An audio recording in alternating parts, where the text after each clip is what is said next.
All right, well, we got this little room built out. We're still waiting on curtains. Not curtains, shower curtain. We're gonna hang curtains on either end and then here, just to make this room kind of sanitary, if you can, in the middle of an old nasty barn.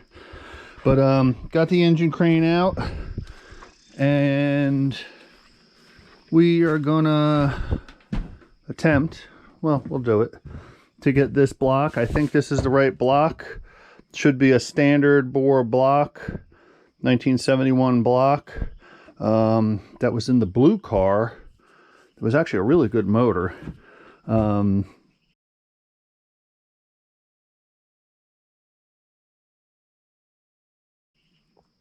story short, I had bought a flex plate and the weight went flying off the flex plate at like 5,500 RPM, threw the whole motor out of balance and wiped out the main bearings.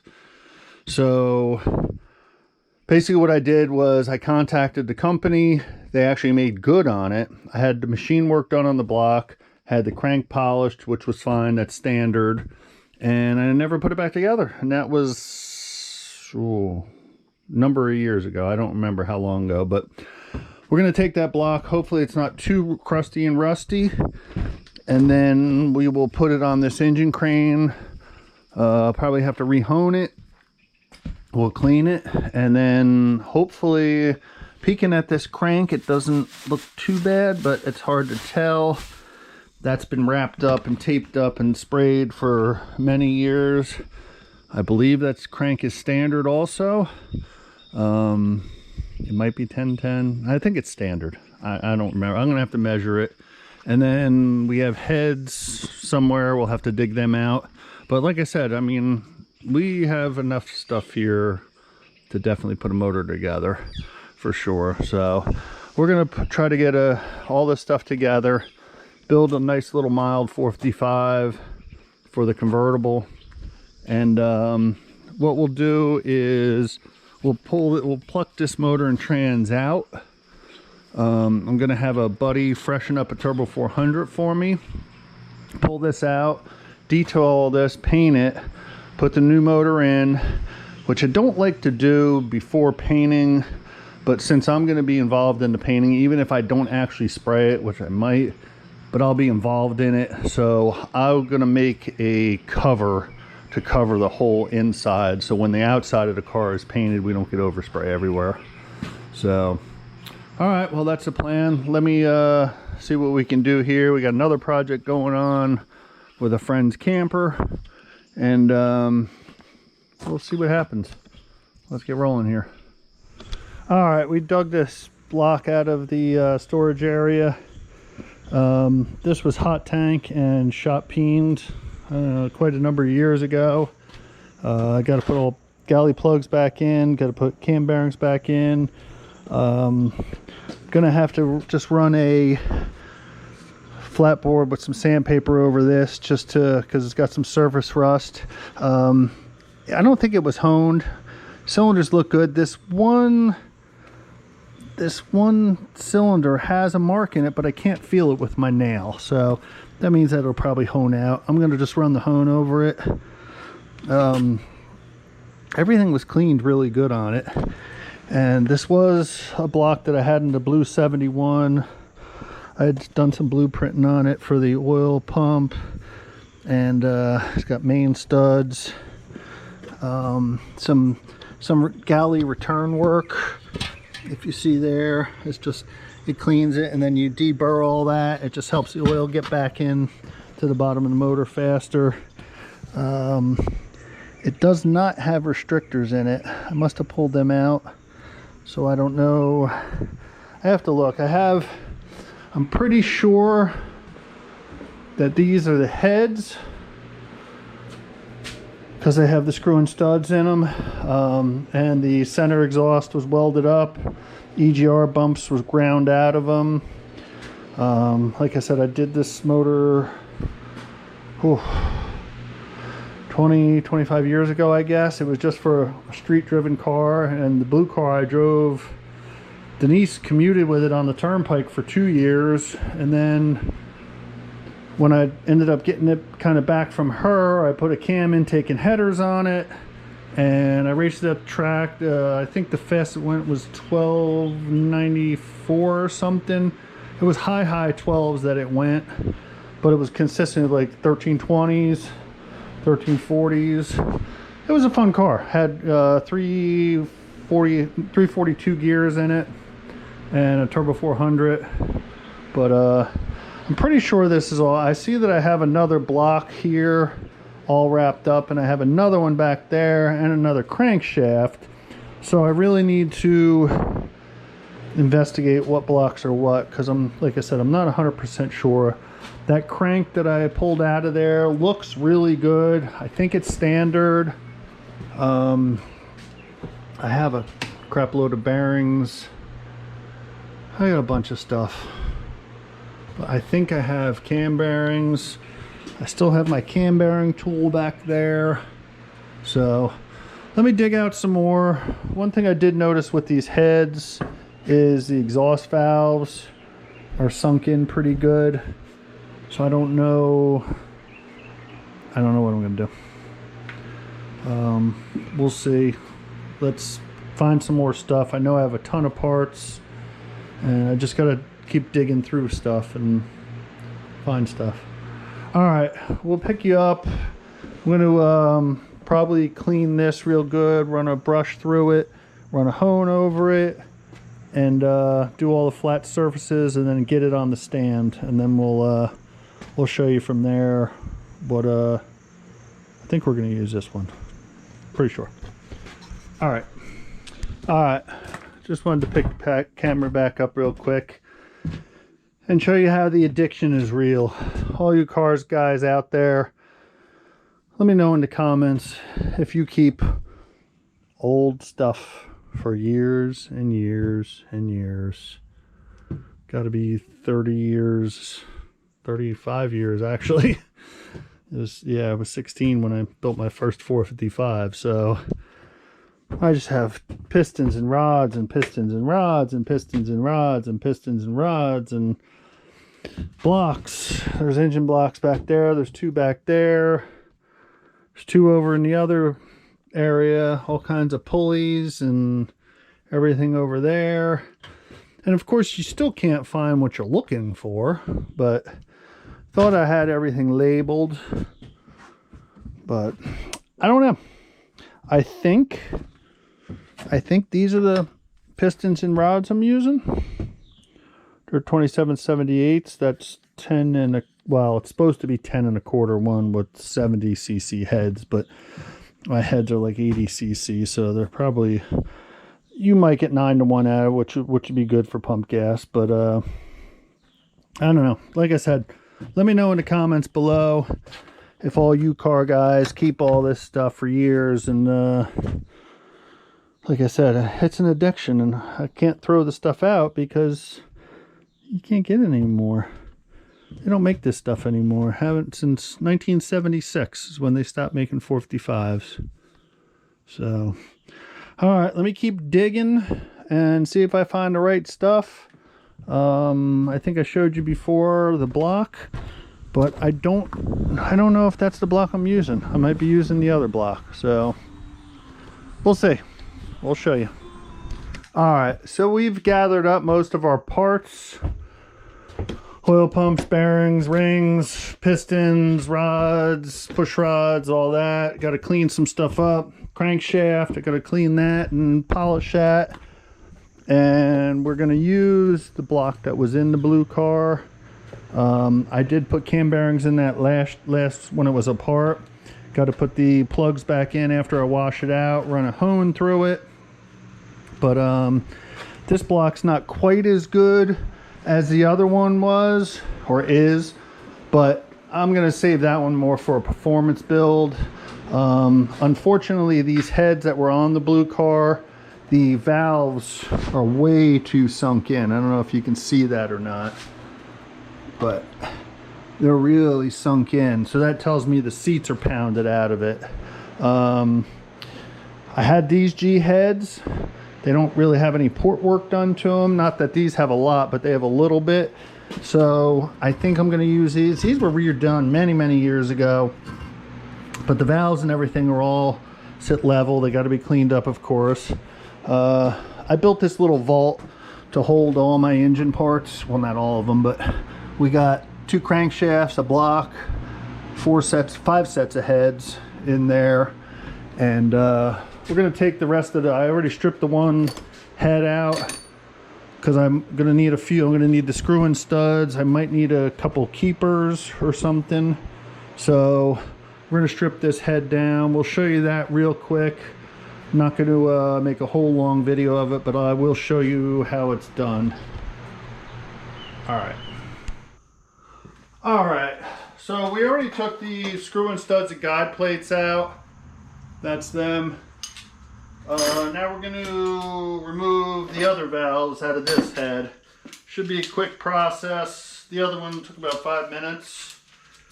What you do is squeeze like that. Wiggle around. Okay. And the spring retainer's there. Retainer and the clips. So let me get the rest of these off, and we'll show you what the inside of this head looks like. We're just going to pop them off first.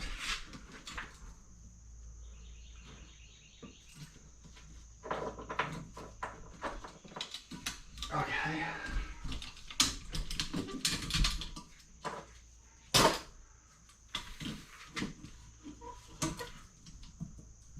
That one's tight. We give it a little whack with the hammer.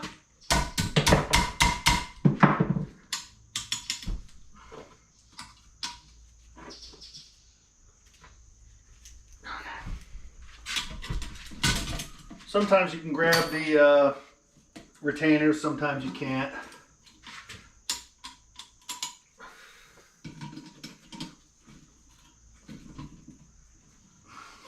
That's it.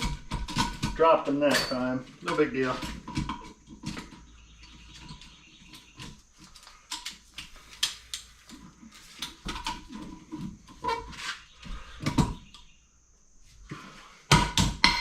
Sometimes you just gotta whack the retainer a little bit to loosen it up. Okay.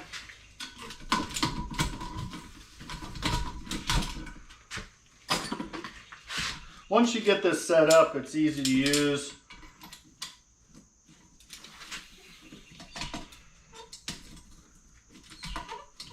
As I say, as I struggle.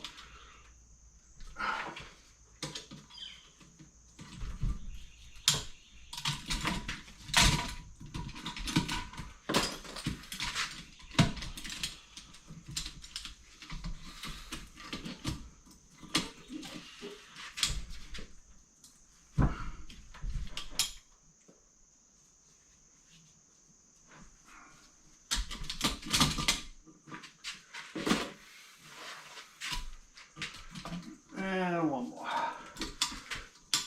Okay. All right. That's that.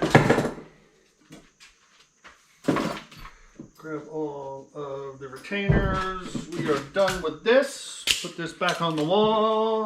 Well, I guess we're gonna have to use that soon. Sometimes you need a pick and a magnet.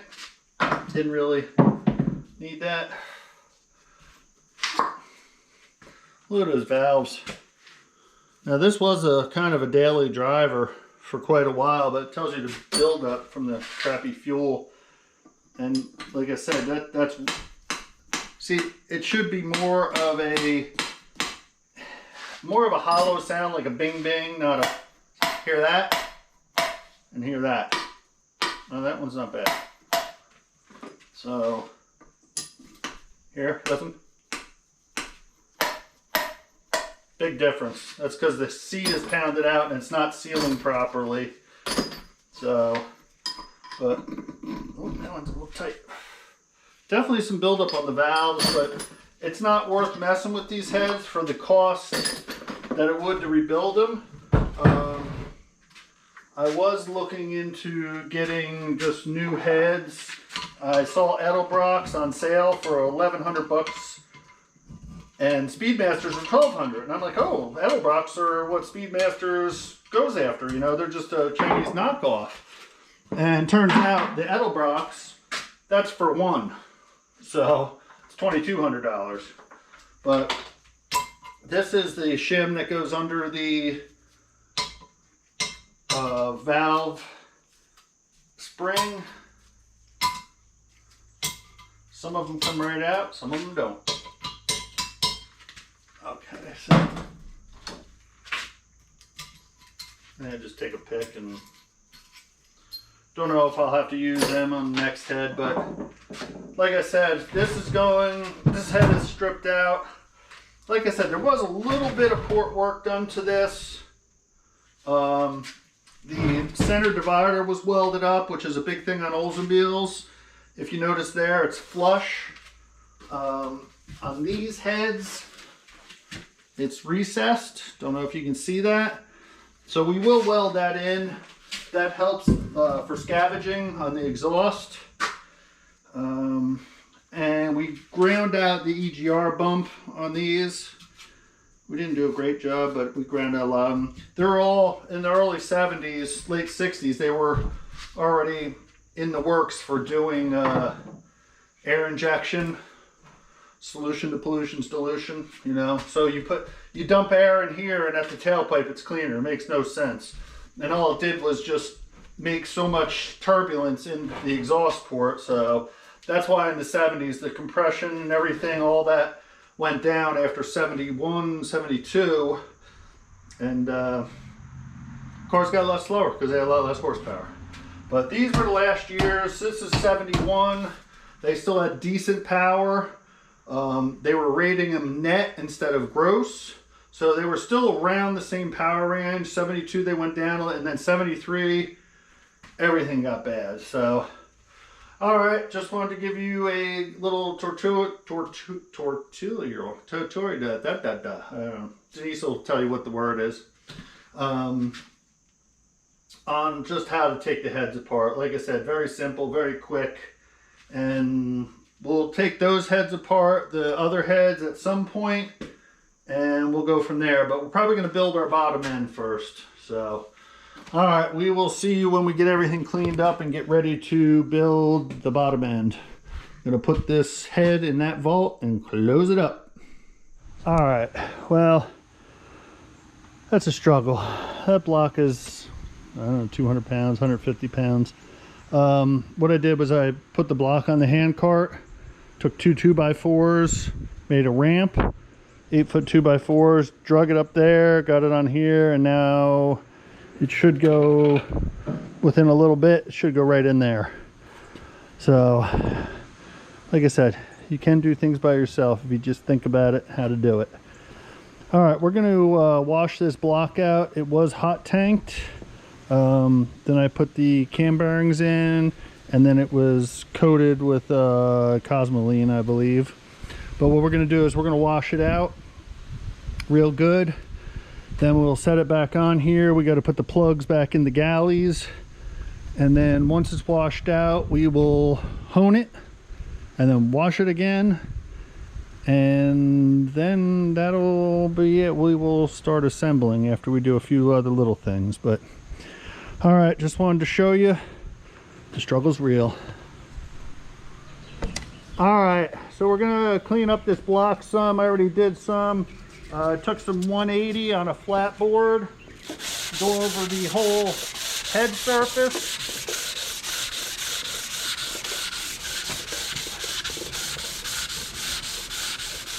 I already had done some, but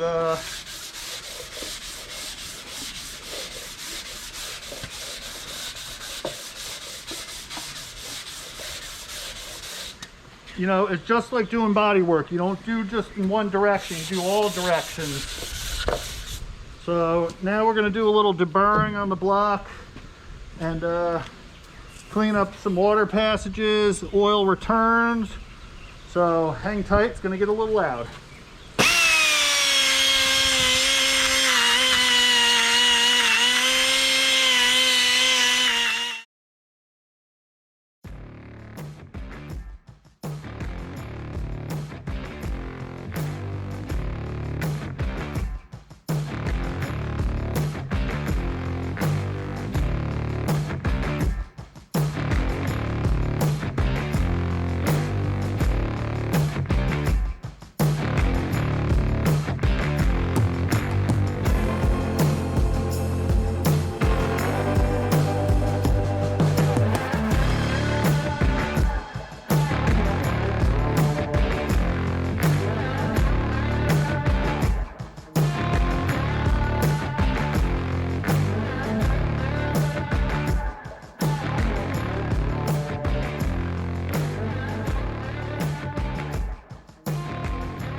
So if you look right here on the block,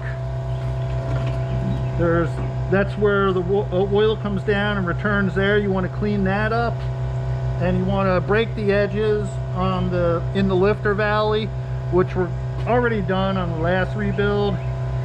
So we're just kind of going over and cleaning up some stuff.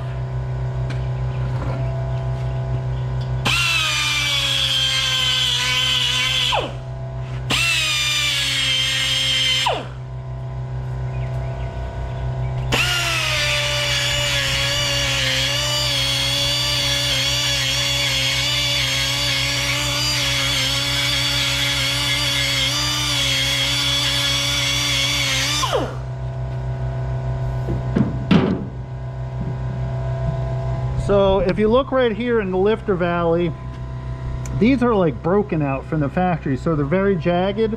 So when the oil comes back down from the head, it runs down in here, and when you have jagged edges, it kind of just drips and hangs on. So when you break the edge, it allows it to kind of flow back in.